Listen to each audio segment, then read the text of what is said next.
Take your game to the next level with the Solinco Blackout 300 Extended Plus. A unique extra long 28-inch length sets the Blackout 300 Extended Plus apart from the rest of the competition. Solinco's 40T carbon fiber and liquid crystal technologies enhance the feel to be more solid, responsive, and comfortable on every stroke. The powerful racket features an 11.3-ounce strung weight, a 333 swing weight, and a 66 stiffness rating.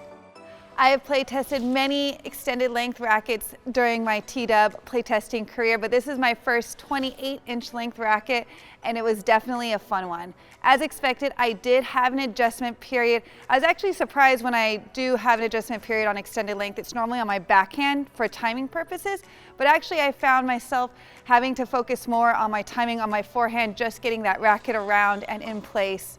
One thing I loved was how heavy I was hitting my shots. This is a really powerful racket, both on my ground strokes as well as my serves. I loved it on hitting topspin forehands deep in the court, and even my backhand slice, I was really able to penetrate the court well.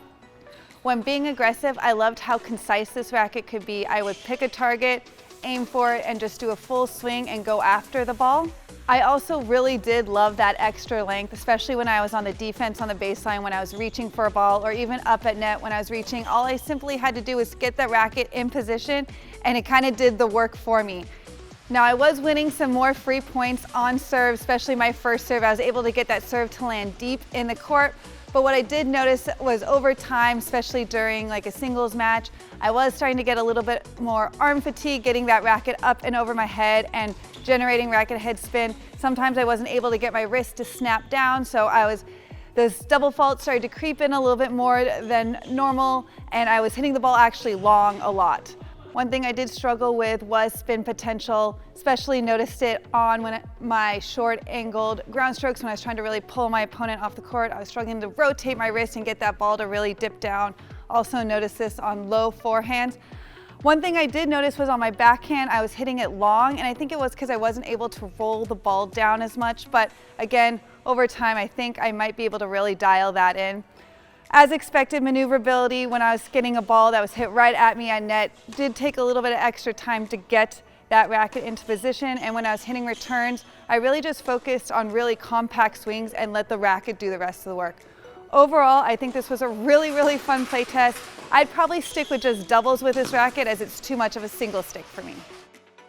I really love this playtest and like the brand new Solinco Blackout XTD Plus. That's 28 inches of length. I would say this racket definitely leans towards power between its 300-gram frame weight, 28-inch length, mid 330 swing weight, firm layup of graphite, and don't forget the open string pattern. This thing is definitely a long ball shot depth masterpiece. In tight at the net, I was having a little trouble. I usually start warming up playing short court, and I noticed, as Britt said, developing spin. Lack of rotation of the wrist was a little bit of a challenge, but as soon as I backed up to the baseline, wow, this racket is just spades. There really wasn't a shot in my arsenal that wasn't juiced up a little or was made easier to hit overall. That is until I got a little tired. At that point, I found myself kind of heaving the racket around and squeezing the handle a little bit too much. But just overall, every shot, you know, my backhand from the baseline, backhand slice was definitely better than typical. My serves were, particularly the first serve, had juice on it without a lot of effort. So just overall, a great all-court racket. I would also say that if you're trying to play long points, you know, it's definitely not the easiest one to slap at the ball with. It's more of a ground stroke kind of a thing. And I would agree, maybe a little bit better for doubles than singles play overall. Just a great play test. I'm typically a fan of extended length rackets, but 28 inches is a whole new ball game and did take some adjustment for me. When I first started playing with this, I like to say that I felt like a kid just transitioning into an adult racket for the first time because it just felt so long to me. And not being the tallest person, took me a while to get used to swinging such a long racket and getting it around on time. Once I got in there though, I did really find it to be very fun to play with, very powerful. I did make some adjustments. I typically like to hold the handle pretty low in my palm. For this one, I choked up just a little bit so the end of the racket was below my hand, which is not my typical way of holding the racket. And when I was swinging for balls that were close to my feet, right off the baseline, I discovered that I couldn't take a full swing. This racket offers plenty of power, easy launch, and so if I just blocked it back and used a really compact swing, almost like I was returning a serve, I was getting plenty of depth and plenty of pace. So that was really fun. Up at net, I did struggle a little bit again with maneuverability. I couldn't get it if it was coming right at me. I found that I was catching the edge of the racket quite a bit, but I did like the stability factor, and when I got my racket on the ball, it felt really nice and solid, and I was getting to go where I wanted. On serve, going up and after it, I could connect and I could hit a big serve. Problem being, doing it consistently. For me, after I just started to get tired, a little fatigued, the double faults really did creep in for me. Overall, I really did think this racket was a lot of fun, a bit much for my own game, but still lots of fun, easy power, easy depth. Had a fun time on this review. I do have a history of using longer rackets. I used the Pure Drive Plus back in the day. Also used the Yonex E-Zone 98 Plus many years ago. And so I do like that leverage the extended length rackets give me. This one, I definitely found a ton of that with it being such a long racket.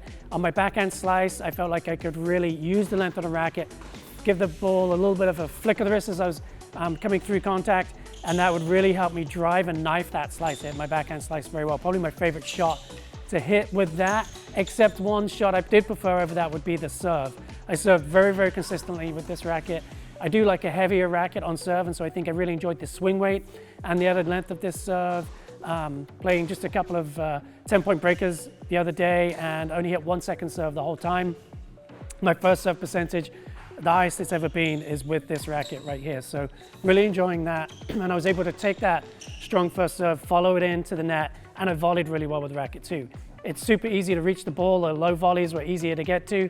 I didn't find any maneuverability issues with volleys off my hips or shoulders. So the racket's still light enough and easy enough to get into position, even though it is a longer racket. And so, yeah, really fun play test for me. With the ground strokes, I found like I could overhit, but if I played first strike tennis, I just went for big shots. I was finishing points a lot quicker than I usually do. On the downside, I had a few more errors than I usually do too, so fun play test.